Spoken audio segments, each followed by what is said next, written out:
राधे राधे, हर हर महादेव। जैसा कि आप सभी जानते हैं, हर महीने आने वाली दसवीं, एकादशी और द्वादशी, इन 3 तिथियों का बहुत ही महत्व होता है। इस बार की जो दसवीं की तिथि है, एकादशी द्वादशी भाग्य परिवर्तन की बहुत ही महत्वपूर्ण है। फिर आप कहेंगे ये सब कैसे, तो हम आपको बता दें। आप सभी जानते होंगे दसवीं तिथि रविवार को है। पौष महीने के रविवार को बड़े रविवार के रूप में जाना जाता है। रविवार के दिन अगर दसवीं तिथि पड़ती है तो ये सौभाग्य से कम नहीं है, क्योंकि सूर्य नारायण भगवान का महीना है और इस 14 तारीख को दसवीं तिथि है।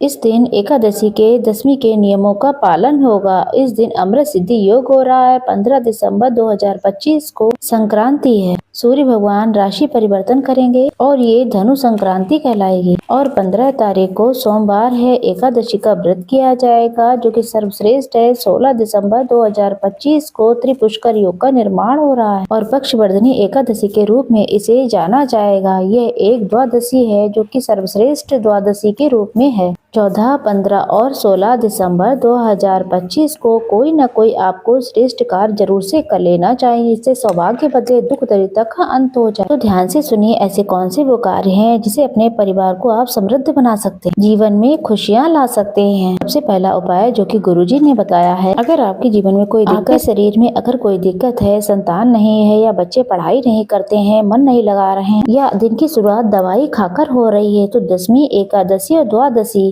हर महीने आप एक नियम बना लें, या फिर इस बार ही आप इन उपाय कर लें। निश्चित तौर पर जिस कार्य की सिद्धि के लिए ये उपाय आप कर रहे हैं, बच्चे अगर जिद्दी हैं, या फिर आपका व्यापार नहीं चल रहा, या फिर किसी का कुछ किया कराया है, पीपल का पत्ता 100 ब्राह्मण को साक्षी कराता है और माता लक्ष्मी के स्वरूप माना जाता है। पीपल के स्वरूप को बहुत ही सुंदर स्वरूप में जाना जाता है। पीपल का एक पत्ता अपने लेकर आए। आपको कहना है कुंदकेश्वर महादेव का नाम लेना है, शिव नारायण का नाम लेना है, साथ ही 12 ज्योतिर्लिंगों का भी स्मरण करना है। तो यह 3 नाम है। एक जल के लोटे में अपने मटके से, जो है घर में जो मटका पानी रखते हैं पीने के लिए, उसमें से 1 लोटा जल लें, उसमें थोड़ा सा गंगा जल डाल लें। गंगा जल डालकर पीपल का पत्ता डालकर रुद्राक्ष, जो भी रुद्राक्ष हो आप अपने घर में जिस भी स्वरूप में हो, 1 मुखी 2 मुखी जो भी हो, यहाँ पर आपको 12 ज्योतिर्लिंग शिव नारायण का ध्यान करके कुंदकेश्वर महादेव की जय कहते हुए 10 मिनट 20-25 मिनट वही लोटे में ऐसे रखकर सब चीजें छोड़ देना। फिर इसे ले जाकर के जो मैंने आपको नाम बताए उनका नाम स्मरण करके, अगर बच्चों की जिंदगी में कोई दिक्कत परेशानी है, या फिर घर में किसी तरीके का पितृ दोष लगा हुआ है, या विवाह में अड़चन आ रही है, बच्चे आपका कहना नहीं मानते हैं, क्रोधी हैं, ये सारी चीजों का स्मरण करते हुए उस व्यक्ति का नाम बोलते हुए जिसके लिए आप ये कर रहे हैं, कुंदकेश्वर महादेव, 12 ज्योतिर्लिंग, शिव नारायण का ध्यान करके जल के लोटे में पीपल का पत्ता, रुद्राक्ष डाला हुआ है और साथ ही गंगा जल डाला हुआ है, इन सब चीजों को शिवलिंग पर चढ़ा दीजिए। थोड़ा सा जल शिवलिंग से प्राप्त कर लें। और वहीं पितृ दोष की मुक्ति के लिए पीपल पूजा सबसे उत्तम कही गई है। महादेव के चारों तरफ 9 ग्रह घूमते हैं। ऐसी स्थिति में शिवलिंग पर आप पीपल के पत्ते के द्वारा मिश्रित जल, रुद्राक्ष मिश्रित जल, गंगा जल, जो कि पितृ दोष मुक्ति के लिए जाना जाता है। जीवन में बहुत बाधाएं हैं, शारीरिक मानसिक कष्ट हैं, पितृ दोष से मुक्ति का सबसे महा उपाय है ये। दसवीं, एकादशी, द्वादशी और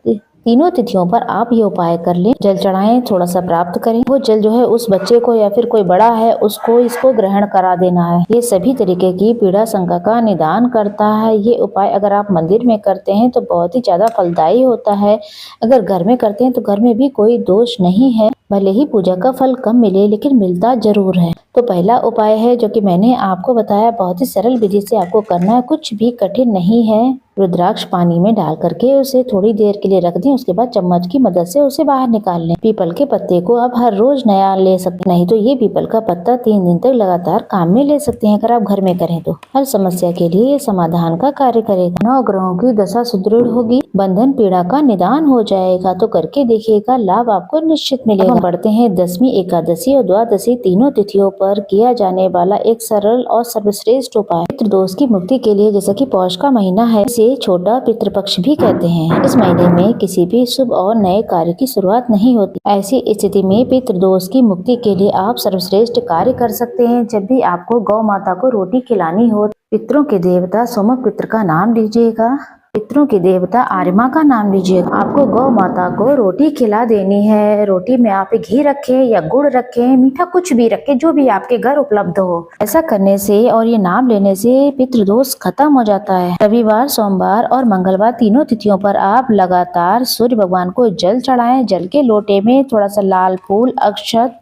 जल के लोटे में लाल फूल, चंदन अवश्य डालें। अगर आप ऐसा करते हैं तो आपकी कुंडली में सूर्य भगवान की स्थिति मजबूत बनती है और सौभाग्य बढ़ता चला जाता है। दसवीं, एकादशी, द्वादशी पर तीनों तिथियों पर आपको तुलसी की लकड़ी को किसी भी कपास, रुई में आप लपेट ले, फिर कच्चा सूत है उसमें लपेट ले। घी में डुबोकर ओम नमो भगवते वासुदेवाय कहते हुए आप सभी अपने घर के मंदिर में श्री नारायण के समक्ष तुलसी वाला दीप दान करते हैं तो महादीप दान के समान माना जाता है। साथ के साथ तुलसी की लकड़ी को किसी पत्थर पर घिस अगर आप हरी चंदन बनाकर श्री नारायण के विग्रह स्वरूप को श्रृंगारित करते हैं। देखिए, जैसे महादेव को बेल पत्र प्रिय है, वैसे ही श्री नारायण को तुलसी प्रिय है। तो महादेव के शिवलिंग पर लगातार 3 दिन तक हो सके बेलपत्र चढ़ाएं। उसी तरीके से श्री नारायण को तुलसी पत्र बहुत प्रिय है, उनके समक्ष तुलसी का दीप दान करें, उनको तुलसी रखकर ही भोग समर्पित करें। ये सारे कार्य अनंत गुना लाभ देने वाले होते हैं। इन 3 तिथियों पर आप नियम बना लीजिए। तुलसी में दीप दान करेंगे, घर के दरवाजे पर दीप दान करेंगे, साथ के साथ बेलपत्र, महादेव, श्री नारायण और पीपल के पेड़ की जड़ में भी दीप दान करेंगे। शारीरिक, मानसिक, आर्थिक कष्ट बंधनों से मुक्ति मिलती है। देखिए, पौष के महीने में दान पुण्य जो किया जाता है बहुत ही लाभ देता है। महीने में सबसे अधिक दान आपको बताया गया है काले तिल का। काले तिल का दान करें, साथ के साथ जितना संभव हो